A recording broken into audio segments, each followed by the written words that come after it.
Well, returning to our leading news now, 41 Australians are among the 1,924 still missing in the Nepal-Tibet flooding disaster. As we go to air, 579 people have been confirmed to have been killed. Families of the missing are holding on to hope their loved ones will be found alive. This morning we're joined by Yutsev Ariel from the Nepalese Australian Welfare Society. Thank you so much for being with us, Yutsev. OK, 41 missing Australians. You're speaking to the family members here. Just how difficult is it for them to access information? It's very tricky right now because of the flooding that has occurred. A lot of the mobile phone networks and internet lines have also been destroyed.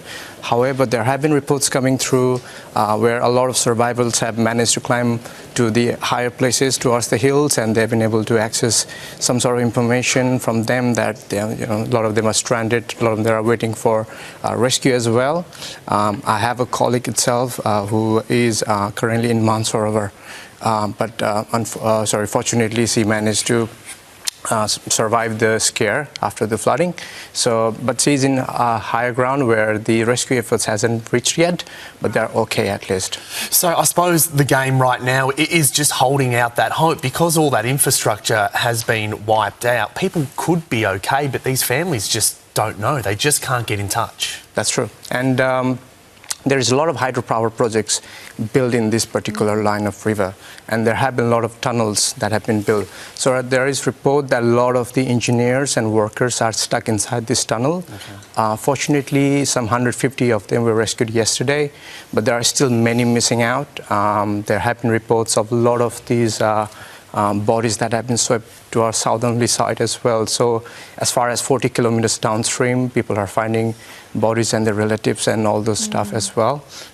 It's very gruesome.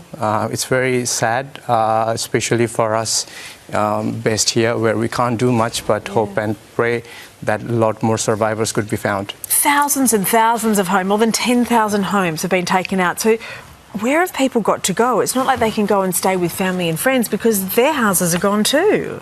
So the government is ramping up efforts of rescue. Around 1,450 people were rescued yesterday.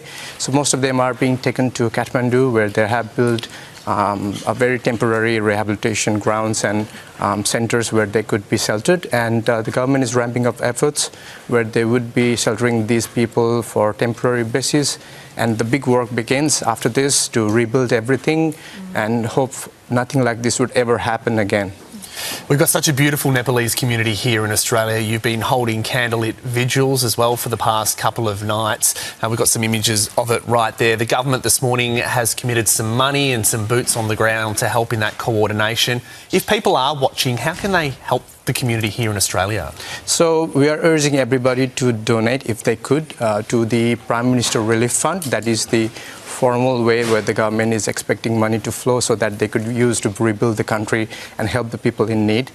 We have also run GoFundMe through our Nepalese Australian Welfare Society initiative, because a lot of Australians have come to us saying that they are having a hard time transferring the money offshore. So we are taking the responsibility to raise the funds and put it in the formal channel to the account detail that is formally recognized by the Nepalese government. And we are also holding a vigil on Parramatta Square on Sunday at 5:30.